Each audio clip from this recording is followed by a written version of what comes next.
اگر عورت صاحب کردار ہے تو اس سے مشورہ کر لو، وہ تمہیں اچھا مشورہ دے گی۔ جس شخص نے اپنے راز کو اپنے تک محدود رکھا وہ بہت جلد کامیابی کی منزل تک پہنچے گا۔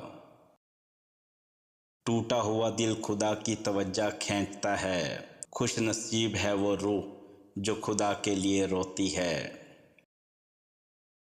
جب کوئی اللہ کی قربت چاہتا ہے تو اسے چاہیے کہ وہ اللہ والوں کی صحبت اختیار کرے۔ کھانے میں احتیاط برت کیونکہ یہ زہریلی گھاس ہے۔ احتیاط کرنا نبی کریم صلی اللہ علیہ وآلہ وسلم کی طاقت اور نور ہے۔ جب خدا ہماری مدد کرنا چاہتا ہے تو ہمیں انکساری کی طرف مائل کر دیتا ہے۔ دوسروں کے ساتھ کیا ہوا دوسروں کی کہانیوں سے مطمئن نہ ہو، اپنے باطن کی کتاب کھولو اور اپنی کہانی لکھو۔ پرسکون وہ ہے جس کو کم یا زیادہ کی فکر نہیں۔ اللہ تک پہنچنے کے بہت سارے راستے ہیں، میں نے عشق کا راستہ چنا۔ گفتگو سے سمجھ بوجھ میں اضافہ ہوتا ہے، لیکن تنہائی وہ درس ہے جہاں عظیم ذہین بنتے ہیں۔ ہم اللہ کے ہاتھ میں قلم کی مانند ہیں، وہ جسے چاہتا ہے ہمیں لکھتا ہے، ہم سب اسی کی سرگوشیوں پہ چلتے ہیں۔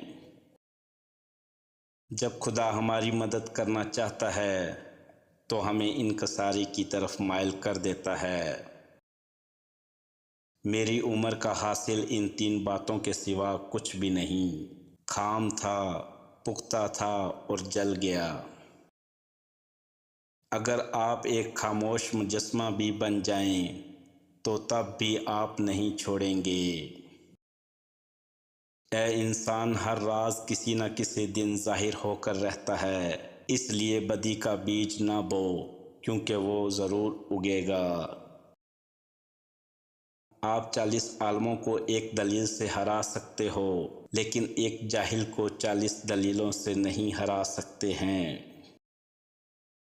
خاموش رہو، صرف اللہ ہی تمہارے دل کا بوجھ ہلکا کر سکتا ہے۔